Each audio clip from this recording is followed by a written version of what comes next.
What's going on, you guys? AJ Tucker with AJ Tucker Self Defense here, man. Today I want to talk about a story where an Army veteran snapped after being asked for more money by a Vegas sex worker. She was a Vegas sex worker and mom of two.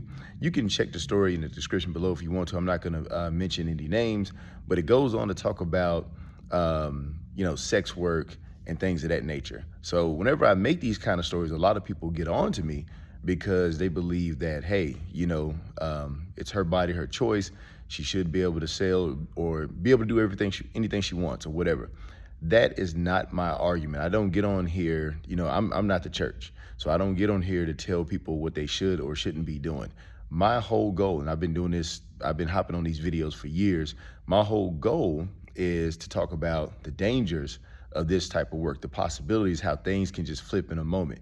So apparently, he met her at a hotel, 4 p.m., and he met her on an online escorting site, and she's in Vegas. So they meet in the hotel, and at some point, she asked for more money. So I think if you read the story, the agreement was $2,000. So I don't know if she asked for the $2,000 and he didn't have the money in the first place, or if afterwards some more stuff happened and she asked for more money and he got mad and strangled her. But basically, he strangled her.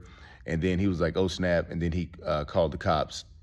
Now he's arrested. Now, what matters, what happens to him after this, it matters, but it doesn't really matter. What matters is a person died.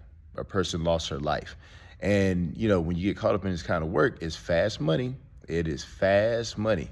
And the thing that's getting me, because we're in an election year right now. So I'm going to talk a little bit about this because a lot of people don't really look at this topic. Only the people who are for this topic, who are for sex work, really look into this topic. But when you think about human trafficking and things of that nature, they make a lot of laws, but to protect the women. But some of these laws don't protect the women. So 4 years ago, I was really looking into this stuff, and now it's coming around. It's coming around again. The topic will kind of come up again on a smaller scale. But back to what I was talking about when it comes to safety for women and men, because it's not just women that I talk about, it's men too. Men in these situations, you might go to Vegas or you might go to a different country and you get on one of these online escort sites and, you meet up with a woman and then there's some dudes kicking in the door, robbing you, and they already had you set up, and then you lose your life over a couple $1,000s and a watch, But back to focusing on the women. What's happening, on TikTok, Netflix and stuff, they're promoting this type of behavior. There's a movie from the 90s where there was a call girl. That's one of the most popular movies now. Why is a movie from the 90s very popular? Because they're promoting this type of stuff. It's like, hey, just get an OnlyFans, get on a rap song. Hey, girl, get your OnlyFans. And girls, they already know. I'm not saying a lot, but I'm telling a small percentage of girls, they know at 18, they can sell feet pictures. They are already joking about that. They know when they turn 18, they can make their OnlyFans accounts. And some of them are already planning on doing that. And the reason why I know is because that's 90% of the people who I work with in that age range, girls getting ready to move out, going to college. They already know about this stuff, or they have a friend to do it. It's so normalized now.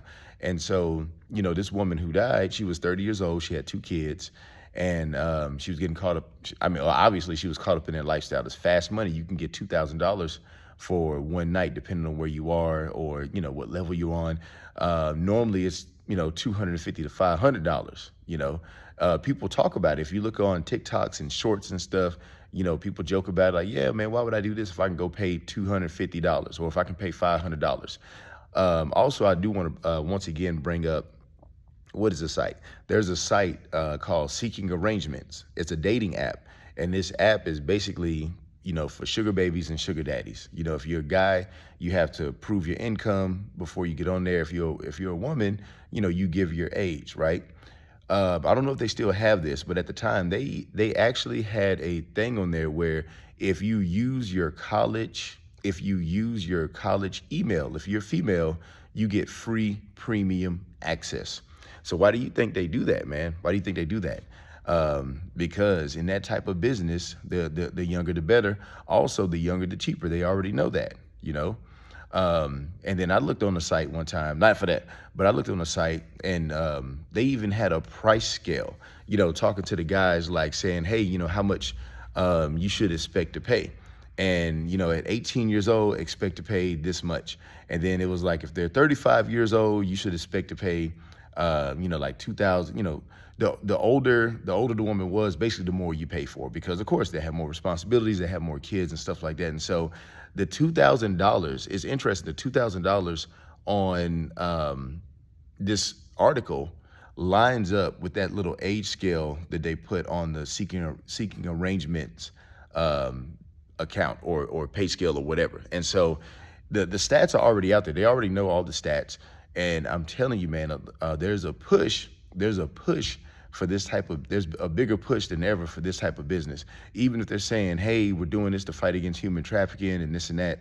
Some people are, putting in work, putting in time. But some of these laws, man, especially in like California, it's not really doing anything. It looks good on paper, but it's not really doing anything. So, but my goal here is just to talk about the dangers of it. I'm not telling you what to do. I'm not telling anybody what to do, but I'm telling you, keep your head on the swivel. Things can flip in a second. You got to be on your guard. That fast money, just like if you sell drugs, everybody knows if you sell drugs, it's fast money. You can get caught or so you can get robbed. But this right here, for whatever reason, is, well, I know, but it's been normalized over the years. So I went a little long on this one, but it's something I've made so many videos on. But anytime something happens, I want to talk about it. I saw this article a few weeks ago. Haven't really had time to make a video on it. Haven't really, wasn't in the right time, but I'm making it now. So that's it, man. Check out the link in the description below if you want to check out the article. And that's all I got for this one.